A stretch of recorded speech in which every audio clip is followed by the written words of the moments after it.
विडंबना है, इतिहास की बहुत बड़ी विडंबना है। अगर महाराव शेखा जी गोड़ों से नहीं उलझते या गौड़ महाराव शेखा जी पर इतना दबाव नहीं डालते, शेखा जी अगर इस विषय से गौड़ों से अगर वंचित रहते, संभव है महाराव शेखा जी का एक उनकी योजनाबद्ध तरीके से काम करते तो दिल्ली उनके लिए दूर नहीं थी, दिल्ली उनका एक केंद्र बिंदु रहता।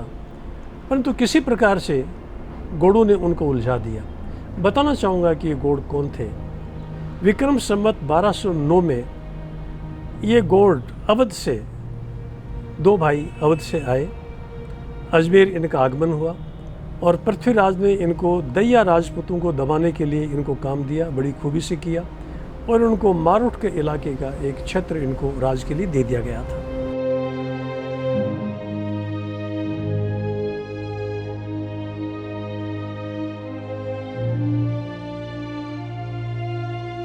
गौड़वाटी नागौर जिले में है और ये गौड़वाटी किशनगढ़ के आगे तक निकल जाती है। और आज के परिदृश्य में जो नागौर जिला है, जिसको नागौर जिला बनाया गया है, ये इसकी गौड़ों का राज्य बहुत दूर दराज तक था। मारोट जूथर ये इलाका गौड़ावाटी कहलाता था और ये गौड़ थे, बड़े उद्दंड शक्तिशाली लोग थे। ये संभवतः गौड़ों की सीमा यहाँ से शुरुआत हो जाती थी।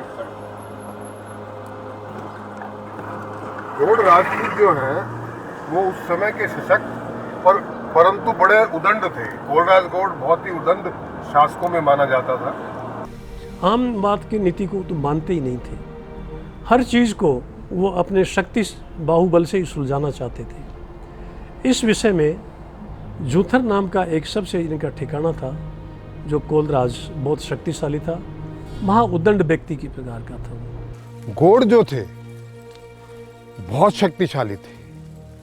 यहाँ मैं गौड़ों का जिक्र क्यों कर रहा हूँ कि गौड़ावाटी कहते थे उस रियासत को।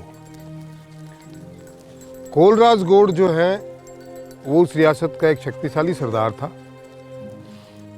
और उस सरदार ने अपने आसपास के इलाके को अच्छी तरह से कब्जा किया हुआ था और वो एक तालाब बना रहा था, जो वर्तमान में कैसा और तब भी वैसा ही था।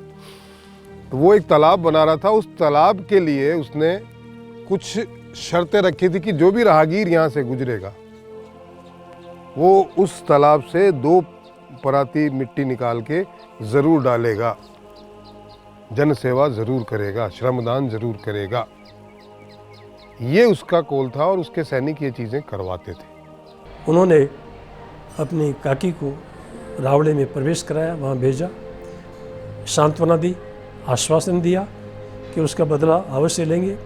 और शेखा जी ने उसी वक्त से एक युद्ध की एक नीति आरंभ कर दी, परिणाम आरंभ कर दिया। इस गढ़ के अंदर पूरी योजना बनी।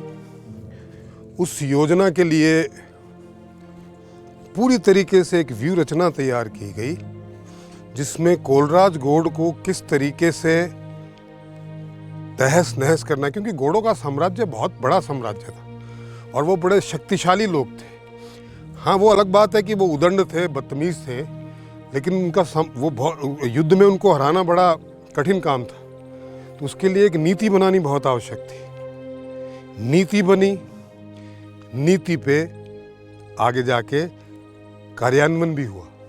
आज हम कहते हैं ना कि छोटी सी घटना है, लेकिन वो चिराग कितना बड़ा जला, अंदर की जो आग कितनी जली राव शेखा जी की, कि उन्होंने एक संकल्प कर लिया कि मुझे कुछ करके गुजरना है। जो भी कहते हैं ना, बोलो बात कहाँ बनती है, केवल बात बनाने से, नाम रहा करता है जिंदा कुछ करके दिखलाने से। और वो उसके अंदर दिमाग में थी राव शेखा जी के कि मुझे कुछ करके दिखलाना है, मुझे प्रजा के लिए कुछ काम करना है। आप देखिए कि महाराज शेखा जी ने स्त्रीयान के लिए अमृतसर से लगभग 100 किलोमीटर दूर आके उस कोलराज गौड़ के साथ युद्ध किया था, अपनी सीमित सैन्य शक्ति के साथ। तो ये घटना है, ये घटना आप कह सकते हैं कि गर्मियों के दिन थे, शायद चैत बैसाख का दिन रहा हो, कि माह का दिन रहा होगा। तालाब पूरा हो गया, बरसात हुई, भर गया। इस वक्त महाराव शेखा जी ने अपने जासूसों के द्वारा पता करवाया कि वो उसी पहाड़ पर बैठ करके अपनी गोठ करने वाले हैं, अपनी पार्टी करने वाले हैं। उन्होंने समस्त जूंथर के लोगों को बुला रखा था, पार्टी चल रही थी। एक व्यू रचना बनाई और उस व्यू रचना के हिसाब से उन्होंने अपनी टुकड़ियों को 3 भागों में विभाजित किया। घोड़ों का उस वक्त कुछ तालाब कंप्लीट हुआ था, वो ताल कंप्लीट हुआ था, तो उनका वो उत्सव चल रहा था, घोड़ बड़े मस्ती में थे। तो उनके दिन का चुनाव भी देखिए कि सारे घोड़ वहां उपस्थित होंगे और वो अपनी मस्ती में मद में चूर होंगे।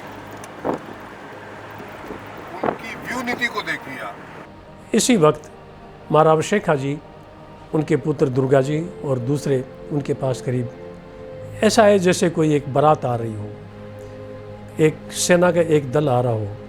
इसमें से करीब 60 ऊँट थे, बाकी और सैनिक थे।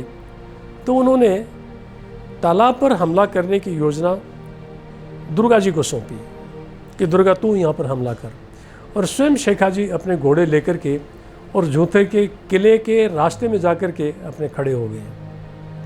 जब तालाब पर हमला हो रहा था तो उस वक्त तालाब की पहाड़ के नीचे वो लोग आ गए और ऊँटों के जो लंबे भाले थे उनकी नोक से नीचे आ गए।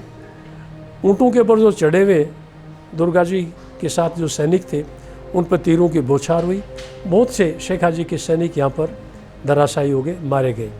तब दुर्गा जी ने ऊँटों से नीचे उतर करके आक्रमण किया और इन सबको लगभग ख़त्म कर दिया।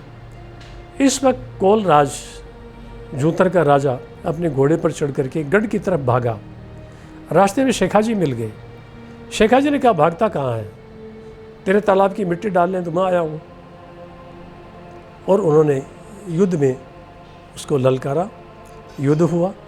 उस युद्ध में शेखा जी ने उसका सर धड़ से अलग कर दिया, उसका सर उठाया और घोड़े का जो एक नोज बैग बोलते हैं जिसे, और राजस्थानी भाषा में तोबरा बोलते हैं, जहाँ पर घोड़े का राशन डला होता है, उसमें डालकर और फिर वो अमृतसर आए और वो कोलराज का सर थाल में रख करके अपनी काकी को एक पहचान के तौर पर, साक्ष्य के तौर पर उनको अर्पित किया कि देख तुम्हारा ये शत्रु था, इसको ला करके तुम्हें दे दिया। और उसके सर को अमृतसर का ये जो गेट है बाहर बना है, इस गेट पर उन्होंने उसको टांग दिया ताकि कोई भी शेखा जी के राज में कोई इस प्रकार की कोई दुस्साहस ना कर सके। शेखा जी की दंड नीति बड़ी प्रबल थी।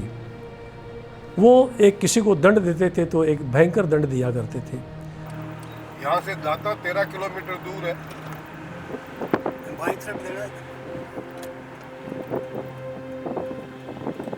और यहाँ से जब हम लेफ्ट में जाते हैं तो रानौली 20 किलोमीटर दूर है यहाँ से। ये सारा घोड़ों का एरिया था।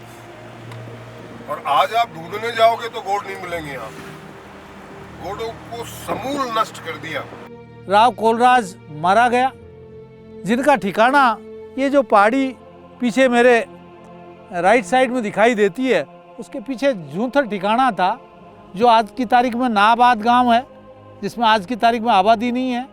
जूंथर के पुराने खंडर इस युद्ध की और उस वक्त के जूंथर के वैभव की आज भी गवाही दे रहे हैं, साक्षी दे रहे हैं। वहाँ 12 बस्तियाँ भी घोड़ों की थी और वो इस युद्ध में कोलराज के मस्तक को काठी पर बांधकर वहाँ अमृतसर ले गए और उसको अमृतसर की गड्डी पर लटकाया, जिसका घोड़ों के ऊपर बड़ा विपरीत प्रभाव गया, उनका आत्मसम्मान जगा। और वो जो घाटवा का जो आगे युद्ध हुआ, उसका कारण ये कोलराज का जो मस्तक काटना उसका एक कारण बना। 11 बार उन्होंने घोड़ों के ऊपर आक्रमण किया और पूरे के पूरी घोड़ावाटी जितनी भी थी, घोड़ावाटी से घोड़ों को पूर्ण रूप से खत्म कर दिया।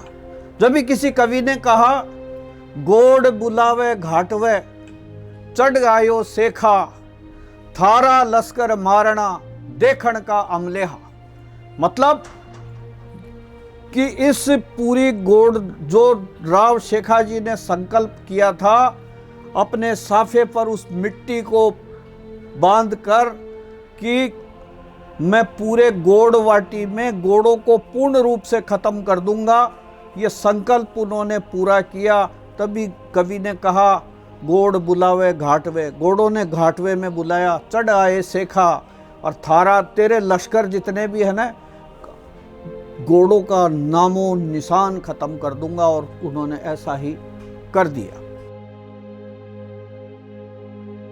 कोटबद्ध का मतलब होता था चारों तरफ से कोट, एक प्रकोट यानी सेना का एक प्रकोट बना करके घेर करके मारना। तो ये तहाँ संभव हो सकता है जहाँ पर सेना की अत्यधिकता हो और दूसरी तरफ शत्रु की सेना वो कम हो, तो ये एक व्यूह रचना बहुत कारगर सिद्ध होती है और इसमें किसी के बचकर निकलने की कोई संभावना होती ही नहीं है।